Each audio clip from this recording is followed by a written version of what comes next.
I had a random thought. So a week or so ago, I was thinking about how far I had come along on my art journey, and I was just reminiscing about how I ended up where I am. I'm not going to say it was eventful, but it was just an eye-opener that kind of made me wish that I had made different decisions in the past related to my art.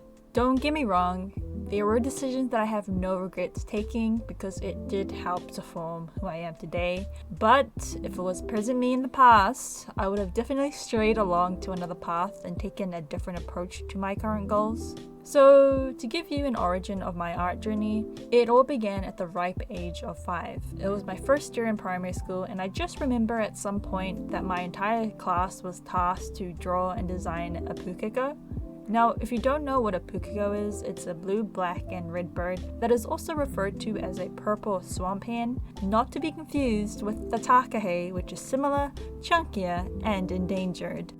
Anyways, because I was a dumb kid with the attention span of a typical, 5-year-old, I didn't actually know what it was for until I was randomly called to the office one day and was told my artwork was going to be displayed at our hospital. I made it into the local newspaper, and I still have the newspaper clipping of me holding up the drawing I made with some other random kid, and the photo was taken at the hospital itself.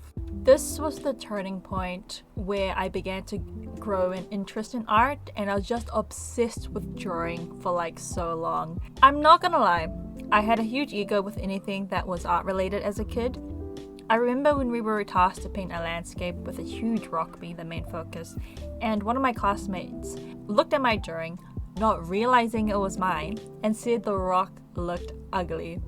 It was a bit awkward after I told them it was my drawing, and I tried to not show that I was affected by their comment, but as a child with an ego, it affected me so much. Of course, now I wouldn't really give a rat's ass if someone disliked my piece or not, but it's still a memory I've never really forgotten because it was the first bad critique I ever received on my art. Anyways, fast forward to intermediate, and I was super excited for art class, and particularly excited for a special program that was specifically for students that were good at art.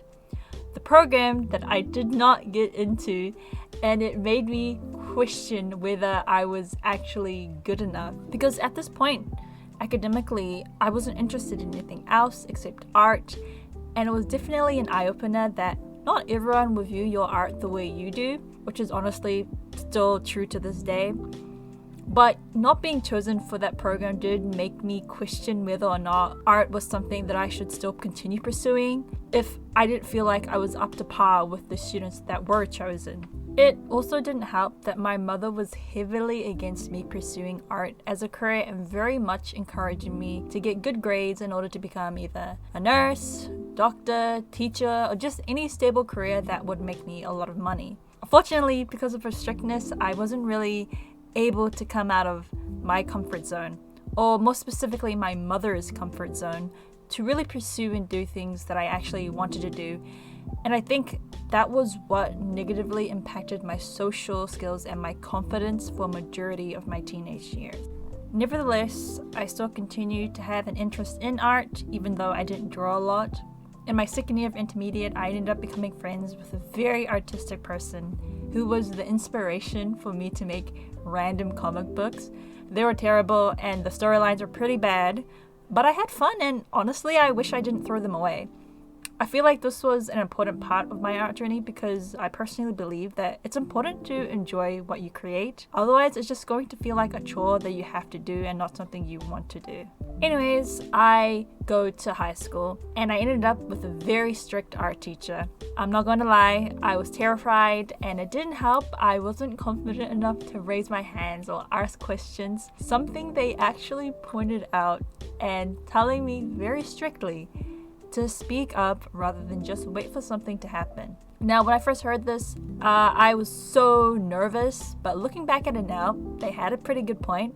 It was just unfortunate that my low confidence and fear of bringing attention to myself didn't see it that way. I also felt that some of the way the art teachers acted wasn't really something I was vibing with, and it did put me off from taking art classes for the rest of my senior year. I just felt like I wasn't mentally prepared to deal with their attitudes at that time. But it was also around this time I actually ended up gaining a new interest in TV and film, which I chose to ultimately focus on, and art was kind of put on the back burner for the rest of my high school years. I didn't completely stop drawing because I did end up buying a drawing tablet for that purpose, but I barely drew enough that it was just sitting on my shelf collecting dust. By the time I reached university, I think I was probably at my lowest in terms of mental health.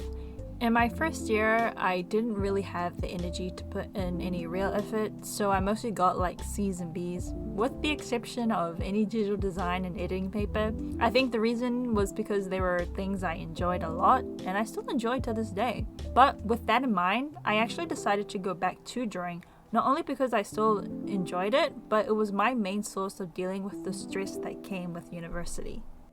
And then COVID came along, and I'm stuck at home with my only source of entertainment being my video games and drawing. I couldn't game as long as I did when I was younger, so I actually spent most of my time in lockdown drawing and grew to really bring back the passion I had for it when I was younger. And thus, I decided that instead of just drawing leisurely, I would practice and improve my skills, incorporating it into some of my assignments and eventually monetize it through the little commissions I get, and the most recent being selling my designs for the first time at a convention, which for me is probably my biggest achievement so far. I didn't think I would do as well as I did at that convention, but it did make me realize that there are people who like my art for what it is, and I'm eternally grateful for that. It was an important moment for me to prove that I did eventually overcome my low confidence and social issues that otherwise would have prevented me from taking the leap and just doing it. I will give credit to the community that I surrounded myself in, consisting of my friends from around the world, other art friends from around the world, and peers who helped make my first time stalling a breeze. Now, with all that said and done, you're probably wondering, where exactly has my art journey led me to? Broke, but at least I'm mentally sane and happy.